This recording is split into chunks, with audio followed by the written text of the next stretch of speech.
Good and evil are merely words symbolizing relative levels of human comprehension of the observable universe.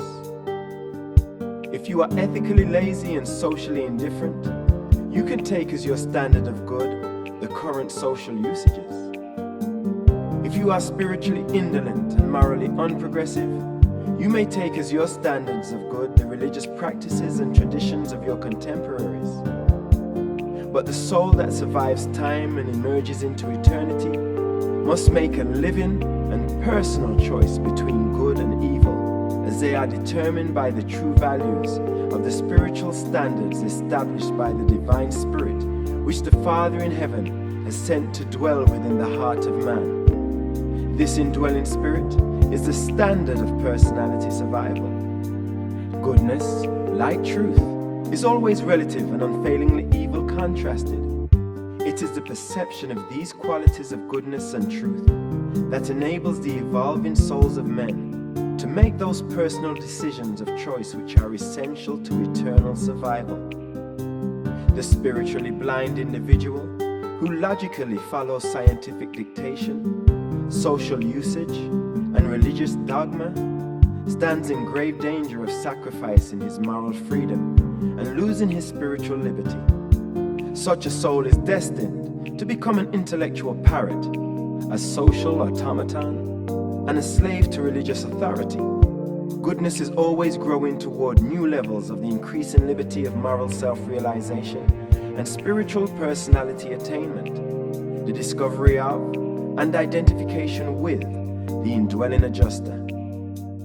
An experience is good when it heightens the appreciation of beauty, augments the moral will, enhances the discernment of truth, enlarges the capacity to love and serve one's fellows, exalts the spiritual ideals, and unifies the supreme human motives of time with the eternal plans of the indwelling adjuster, all of which lead directly to an increased desire to do the Father's will, thereby fostering the divine passion to find God and to be more like Him.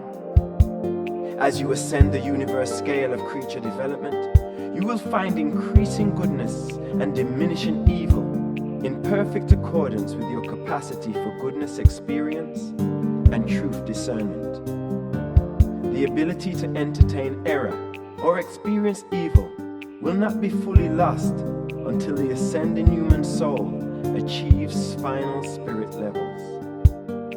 Goodness is living, relative, always progressing, invariably a personal experience, and everlastingly correlated with the discernment of truth and beauty. Goodness is found in the recognition of the positive truth values of the spiritual level, which must, in human experience, be contrasted with the negative counterpart, the shadows of potential evil. Until you attain paradise levels, goodness will always be more of a quest than a possession, more of a goal than an experience of attainment. But even as you hunger and thirst for righteousness, you experience increasing satisfaction in the partial attainment of goodness.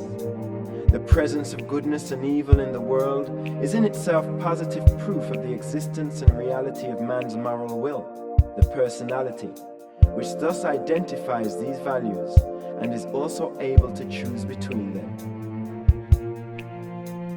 By the time of the attainment of paradise, the ascending mortal's capacity for identifying the self with true spirit values has become so enlarged as to result in the attainment of the perfection of the possession of the light of life. Such a perfected spirit personality becomes so holy, divinely, and spiritually unified with the positive and supreme qualities of goodness, beauty, and truth that there remains no possibility that such a righteous spirit would cast any negative shadow of potential evil when exposed to the searching luminosity of the divine light of the infinite rulers of paradise. In all such spirit personalities, goodness is no longer partial, contrastive, and comparative. It has become divinely complete and spiritually replete. It approaches the purity and perfection of the Supreme.